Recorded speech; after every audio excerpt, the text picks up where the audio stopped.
നഗരത്തിലെ രൂക്ഷമായ ഗതാഗതക്കുരുക്കിനും അനധികൃത പാർക്കിങ്ങിനും പരിഹാരം കാണാൻ ലക്ഷ്യമിട്ട് നഗരസഭാ ഗതാഗത ഉപദേശക സമിതി മുന്നോട്ട് വെച്ച ശുപാർശകൾ നടപ്പാക്കാനാകാതെ ട്രാഫിക് പോലീസ്.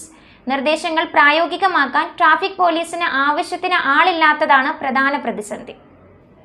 മൂവാറ്റുപുഴ നഗരത്തിലെ രൂക്ഷമായ ഗതാഗതക്കുരുക്കിനും അനധികൃത പാർക്കിങ്ങിനും പരിഹാരം കാണാൻ ലക്ഷ്യമിട്ട് നഗരസഭാ ഗതാഗത ഉപദേശക സമിതി മുന്നോട്ട് വെച്ച ശുപാർശകൾ നടപ്പാക്കാനാകാതെ വലയുകയാണ് ട്രാഫിക് പോലീസ്. നിർദ്ദേശങ്ങൾ പ്രായോഗികമാക്കാൻ ട്രാഫിക് പോലീസിൽ ആവശ്യത്തിന് ആളില്ലാത്തതാണ് പ്രധാന പ്രതിസന്ധി.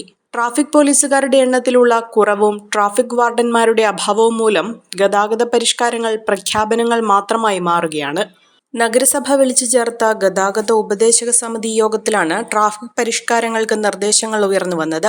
എന്നാൽ നിലവിലെ സാഹചര്യത്തിൽ ഇവ നടപ്പിലാക്കുക അസാധ്യമാണെന്നാണ് വിലയിരുത്തൽ. ഏറ്റവും കൂടുതൽ അപകടങ്ങളും ഗതാഗതക്കുരുക്കുമുണ്ടാകുന്ന പ്രധാന കേന്ദ്രമായ വാഴപ്പിള്ളിക്കവലയിൽ പോലും ഉദ്യോഗസ്ഥരെ നിയോഗിക്കാൻ ട്രാഫിക് പോലീസിന് കഴിയുന്നില്ല. തിരക്കേറിയ MC റോഡിൽ നിന്ന് Muvattupuzha Kakkanad road, civil station, Veettoor വനം ഡിപ്പോ, വിവിധ വിദ്യാഭ്യാസ സ്ഥാപനങ്ങൾ എന്നിവിടങ്ങളിലേക്ക് പോകേണ്ട വാഹനങ്ങൾ കടന്നുപോകുന്നത് ഈ കവലയിലൂടെയാണ്.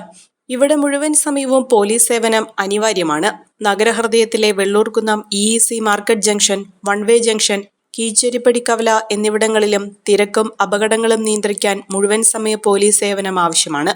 വെള്ളൂർകുന്നം സിഗ്നൽ ജംഗ്ഷനിലും PO ജംഗ്ഷനിലും പോലീസിന്റെ സേവനം ആവശ്യമുണ്ട്.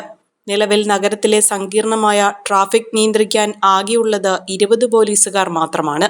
മുൻപ് ട്രാഫിക് നിയന്ത്രണത്തിന് സഹായികളായി ട്രാഫിക് വാർഡന്മാരെ നിയമിച്ചിരുന്നു. ഇത് വലിയ തോതിൽ ആശ്വാസമായിരുന്നെങ്കിലും പുതിയ ഭരണ സംവിധാനം വന്നതോടെ വാർഡന്മാരെ ഒഴിവാക്കി. അടിയന്തരമായി കൂടുതൽ പോലീസുകാരെ ഡ്യൂട്ടിക്ക് നിയോഗിക്കുകയോ അല്ലെങ്കിൽ ഒഴിവാക്കിയ ട്രാഫിക് വാർഡന്മാരെ തിരികെ വിളിക്കുകയോ ചെയ്യാതെ നഗരസഭ മുന്നോട്ട് വയ്ക്കുന്ന ഗതാഗത പരിഷ്കാരവും വിജയത്തിലെത്തില്ലെന്നാണ് ഉദ്യോഗസ്ഥർ തന്നെ വ്യക്തമാക്കുന്നത്.